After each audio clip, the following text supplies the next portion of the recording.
A very good morning to all of you. This is Bharat Shankar Pandey, assistant professor at Khandelwal college. और आज हम general management and organization behaviour के एक काफ़ी interesting and important topic organizational structure के बारे में डिस्कशन करने जा रहे हैं। So first of all, introduction.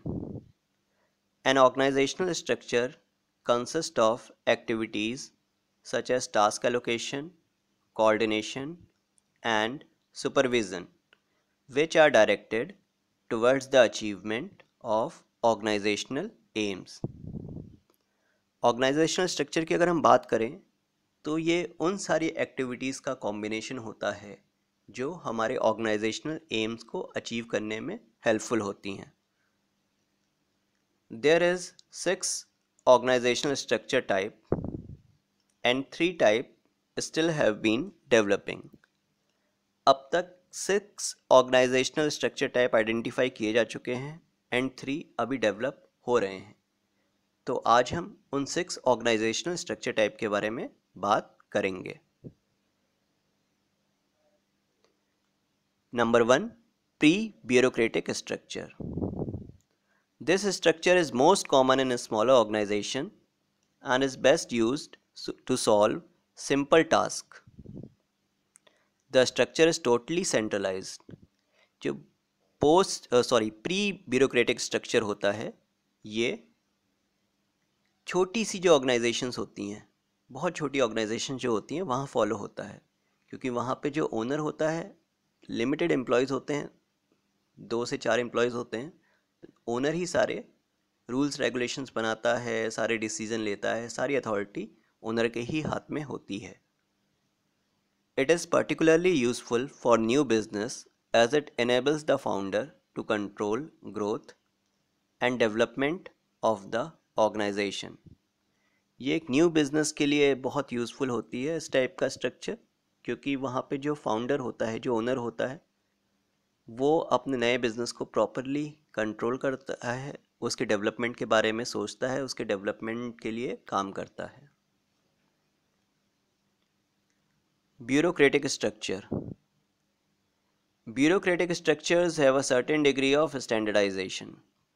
जो ब्यूरोक्रेटिक स्ट्रक्चर जिस ऑर्गेनाइजेशन में फॉलो होते हैं वहाँ पे कुछ स्टैंडर्डाइजेशन यानी sets of rules and regulations होते हैं। ऐसी ऑर्गेनाइजेशन में हर एक चीज़ वेल डिफाइंड, वहाँ के सारे रूल्स वेल डिफाइंड होते हैं कि क्या आपको फॉलो करना है और क्या आपको फॉलो नहीं करना है। They are better suited for more complex और लार्जर स्केल ऑर्गेनाइजेशन। जो ब्यूरोक्रेटिक स्ट्रक्चर होता है ये लार्जर स्केल ऑर्गेनाइजेशन, जो बड़ी ऑर्गेनाइजेशन होती हैं, उनके लिए ज़्यादा सूट करता है। They usually adopt a tall structure.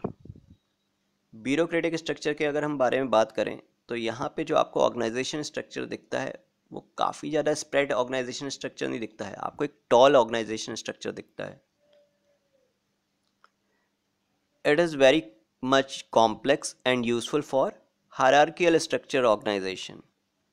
ये उन ऑर्गेनाइजेशन में काफ़ी ज़्यादा यूज़फुल है जहाँ पे हायरार्कियल स्ट्रक्चर फॉलो होता है। मींस दादा से फादर के पास पोस्ट आई, फादर से बेटे के पास पोस्ट आई। अब बात करते हैं हम पोस्ट ब्यूरोक्रेटिक स्ट्रक्चर के बारे में।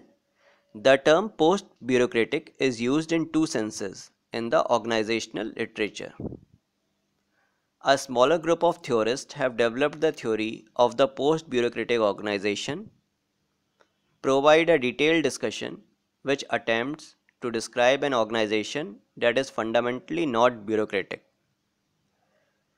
पोस्ट ब्यूरोक्रेटिक स्ट्रक्चर को डिफाइन किया गया है एक ऐसे ऑर्गेनाइजेशनल स्ट्रक्चर के तौर पे जो कि ब्यूरोक्रेटिक नहीं है, जिसे हम ब्यूरोक्रेटिक नहीं कह सकते हैं, बट उसमें थोड़ा बहुत एसेंस ब्यूरोक्रेसी या ब्यूरोक्रेटिक स्ट्रक्चर का होता है।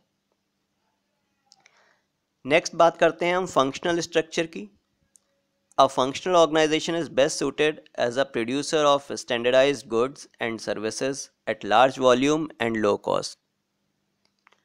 फंक्शनल स्ट्रक्चर जो होता है उस जगह ऐसी ऑर्गेनाइजेशन में ज़्यादा सूट करता है जहाँ पे आप गुड्स और सर्विस डिलीवर कर रहे होते हो एक लार्ज वॉल्यूम में, बहुत बड़ी अमाउंट में, बहुत बड़ी मात्रा में जब आप डिलीवर कर रहे होते हो एट लो कॉस्ट, और एट लो कॉस्ट आप डिलीवर कर रहे होते हो।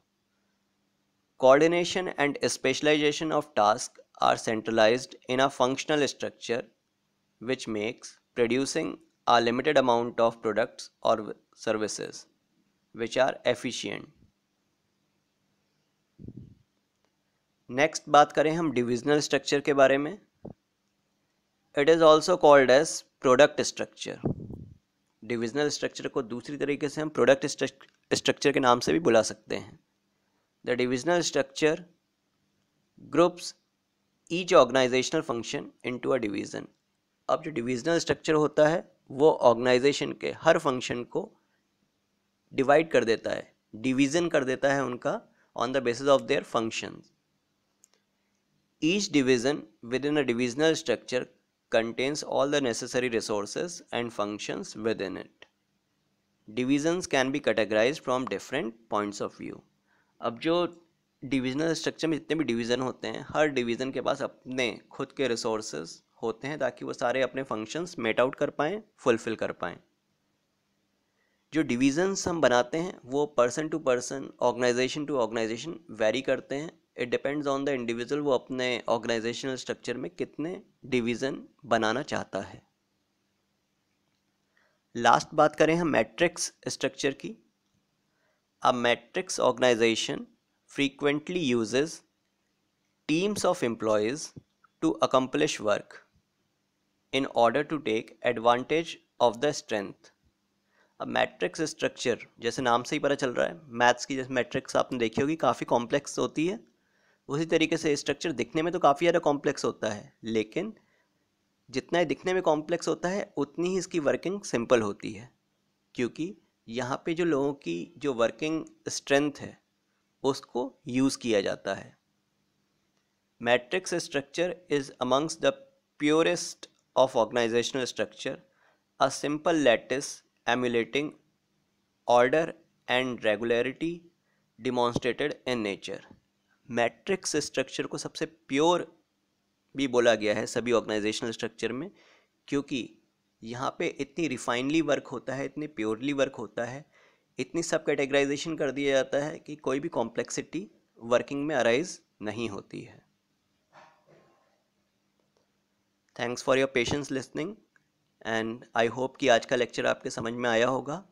कल हम फिर मिलेंगे एक नए टॉपिक के साथ। Thank you.